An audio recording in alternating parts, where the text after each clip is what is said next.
Telugu Desam party ఎమ్మెల్యేల పైన రోజుకో కొత్త తరహా ఆరోపణలు వస్తున్నాయి. ఈ ఆరోపణల తీవ్రత చూస్తూ ఉంటే అసలు తెలుగుదేశం పార్టీ 2029 ఎన్నికల్లో ప్రజల ముందుకు వెళ్ళాలనుకుంటోందా, లేకుంటే తెలుగుదేశం పార్టీ నాయకులు ఈ 4 ఏళ్లలో కావాల్సినంత సంపాదించేసుకుందాం, ఆ తర్వాత అయ్యేదవుతుంది, ఎన్నికల్లో గెలిచిన ఒకటే ఓడిన ఒకటే అన్న ఏమన్నా నిర్ధారణకు వచ్చారా అన్న అభిప్రాయం కలుగుతోంది. ఇప్పటికే అనేక మంది ఎమ్మెల్యేల మీద అనేక ఆరోపణలు వస్తూ ఉంటే ఇప్పుడు లేటెస్ట్ గా గురిజాల వైఎస్ఆర్సీపీ మాజీ ఎమ్మెల్యే కాసు మహేష్ రెడ్డి, అక్కడ తెలుగుదేశం పార్టీ నుండి ప్రాతినిధ్యం వహిస్తున్న గురజాల ఎమ్మెల్యే ఎరపతినేని శ్రీనివాస్ పైన ఒక కొత్త కుంభకోణం తరహా ఆరోపణలు చేశారు. ఆయన ఎరపతినేని శ్రీనివాస్ గురజాల నియోజకవర్గంలో కోడి కుంభకోణానికి పాల్పడుతున్నారని కూడా ఆయన ఆరోపించారు.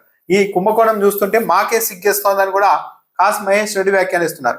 కాసు మహేష్ రెడ్డి చెప్తూ ఉన్నారు, ప్రస్తుతం ఒక దాచేపల్లి మండలంలో ఈ ప్రయోగాన్ని విజయవంతం చేసిన తెలుగుదేశం పార్టీ నాయకులు మొత్తం నియోజకవర్గానికి ఈ కోడి కుంభకోణాన్ని అప్లై చేసేందుకు ప్రణాళిక రచించారని కూడా కాసు మహేష్ రెడ్డి చెప్తున్నారు.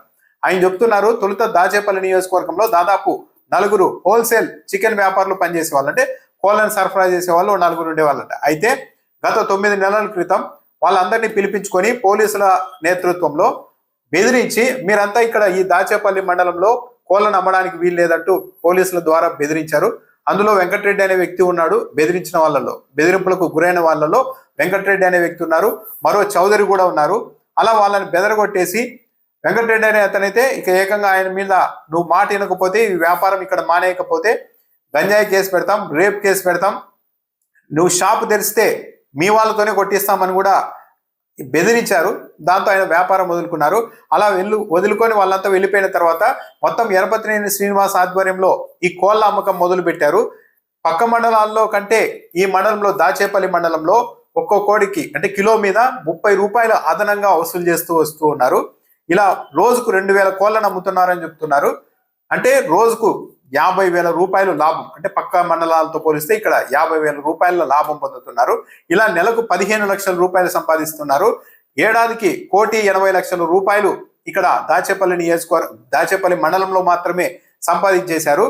దీన్ని చూసి ఇదేదో బాగుంది, చాలా సక్సెస్ఫుల్ గా నడుస్తుందని భావించిన ఎరపతినేని శ్రీనివాస్ ఇప్పుడు మొత్తం గురజాల నియోజకవర్గం మొత్తం మీద ఇదే కోడి కుంభకోణానికి ప్రణాళిక రచిస్తూ ఉన్నారని కూడా కాసు మహేష్ రెడ్డి ఆరోపిస్తున్నారు. ఈ కుంభకోణం ద్వారానే ఏడాదికి 10 కోట్ల రూపాయలు సంపాదించాలి అని టార్గెట్ పెట్టుకున్నారు నియోజకవర్గం మొత్తం మీద అని కూడా ఆయన చెప్తున్నారు. ఆయన చంద్రబాబు నాయుడుని, నారా లోకేష్ ని ప్రశ్నిస్తూ ఉన్నారు. చంద్రబాబు నాయుడు గారు, మీకు ప్రజలు ఓట్లు వేసింది ఇలాంటి కోడి కుంభకోణం, యూరియా కుంభకోణాలు చేయడానికేనా అని కూడా కాసు మహేష్ రెడ్డి ప్రశ్నిస్తూ ఉన్నారు. ఇప్పటికైనా చంద్రబాబు నాయుడు సమాధానం చెప్పాలి. ప్రైవేట్ వ్యాపారాల్లోనికి కూడా తెలుగుదేశం పార్టీ నాయకులు జోక్యం ఏంటి?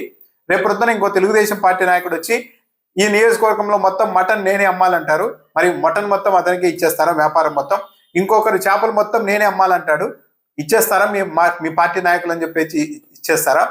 మరో టీడీపీ నాయకుడు వచ్చి ఇక్కడ ఎవరు కూడా కూరగాయలు అమ్మడానికి వీల్లేదు, నేను మాత్రమే కూరగాయలు అమ్మాలి, ఆ లాభాలు మొత్తం నాకే రావాలి అంటే అప్పగించేసి వెళ్ళిపోవాల్సిందేనా? ఇప్పటికే మద్యంలో కావచ్చు, ఇసుకలో కావచ్చు, మైనింగ్ లో కావచ్చు మొత్తం తెలుగుదేశం పార్టీ వాళ్ళే చేసుకుంటూ ఉన్నారు. చివరకు ఇలా ప్రైవేట్ వ్యక్తులు చేసుకునే వ్యాపారంలోకి కూడా ఎంటర్ అయ్యి మొత్తం మేమే చేయాలి అని ఇలా మోనోపోలీకి వెళ్తే ఇక ప్రజలు, వ్యాపారులు ఎలా బతకాలి అని కూడా కాసు మహేష్ రెడ్డి ప్రశ్నిస్తున్నారు. చివరకు గుళ్ళ దగ్గర అడుక్కునే వాళ్ళకైనా స్వేచ్ఛ ఉంటుందా? అక్కడ కూడా మీ తెలుగుదేశం పార్టీ వాళ్ళకే ఆ స్వేచ్ఛని, అధికారాన్ని కట్టబెడతారా అని కూడా కాసు మహేష్ రెడ్డి ప్రశ్నించారు. సో ఇదైతే ఇలాంటి ఆరోపణ, ఇలాంటి చికెన్ కుంభకోణం అన్నది ఆళ్లగడ్డలో తెలుగుదేశం పార్టీ ప్రజాప్రతినిధి మీద తొలుత పెద్ద ఎత్తున వచ్చాయి.